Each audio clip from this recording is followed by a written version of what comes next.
Print, email, Facebook, Twitter. More. Felix Sater, the business partner Donald Trump wants nothing to do with. For close to 20 years, Felix Sater lived a double life. A brash real estate developer and longtime associate of the Trump Organization, he was doing deals in Donald Trump's name during the 2016 presidential campaign.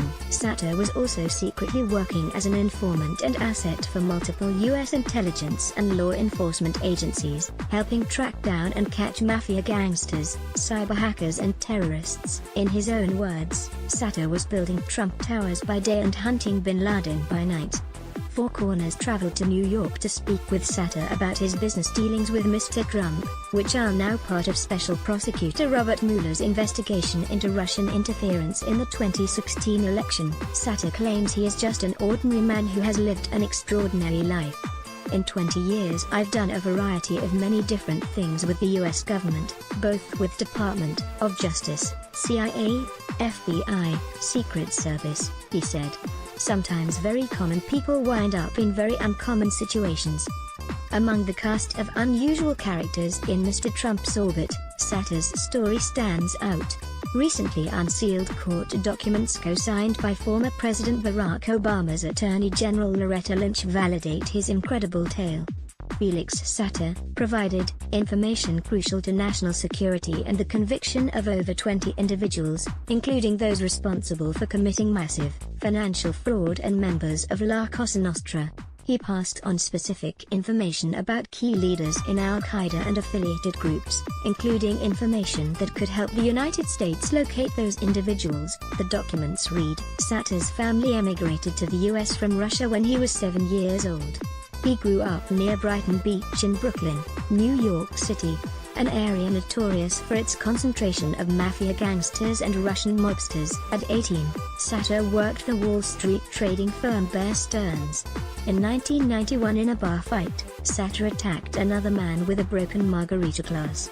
The victim needed more than 100 stitches, and 25-year-old Sater was convicted of assault. After 15 months behind bars and no longer legally able to operate as a broker, Sater participated in a multi-million-dollar stock fraud. Everybody's got a guy denies being a mobster but says there was a time in his life when he became entangled with organized crime.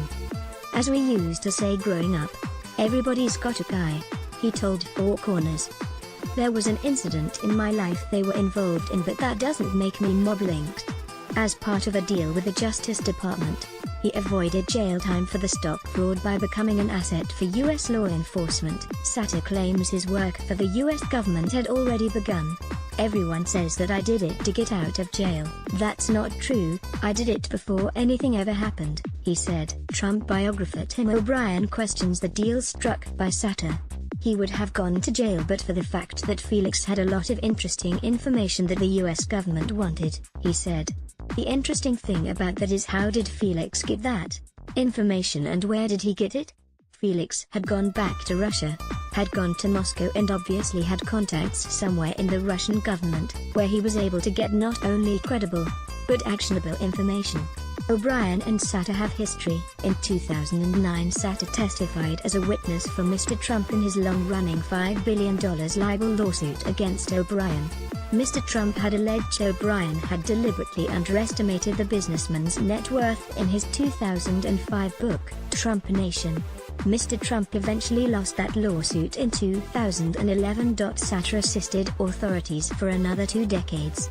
The 52-year-old told Four Corners one of his first missions was tracking down missing Stinger missiles. In the late 1990s he went as far as helping the US government track Osama bin Laden. Not only did I contribute to finding his location, I delivered his satellite phone numbers, which we used to then listen in on him. Subsequently, President Bill Clinton used the coordinates off those satellite phone numbers to home in and authorize the bombing of his camps in, I believe it was '98, he said. The Trump deals in 2000, while his work for U.S. authorities continued, Sater joined a real estate company called Baroque. He set up offices in Trump Tower, 2 floors below Mr. Trump. I decided to stop and knock on his door and tell him that we should start doing business together. I walked in and told him I'm going to be the biggest developer in New York City and you should get in now before it's too late, he said. He laughed and introduced me to some of his staff, and before you know it we started working together. Multiple bankruptcies had made it difficult for Mr. Trump to secure capital for his development projects from traditional Wall Street lenders. Sater arrived with Russian connections exactly as Mr. Trump started aggressively targeting Russian customers for his real estate ventures. They end up pursuing 3 deals together. A real estate project in Phoenix that fails. A project in Florida that fails.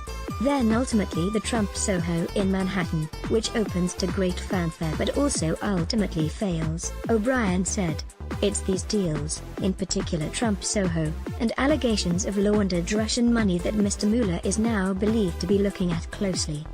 It's clear that this is now part of Mueller's investigation. There's a clear issue as to whether or not Donald Trump had financial quid pro quos where in his business past he did favors or had relationships for people that were tied into foreign powers, who might benefit from Trump making policy changes." O'Brien said, Trump Soho was foreclosed on in 2014. Sater denies any wrongdoing.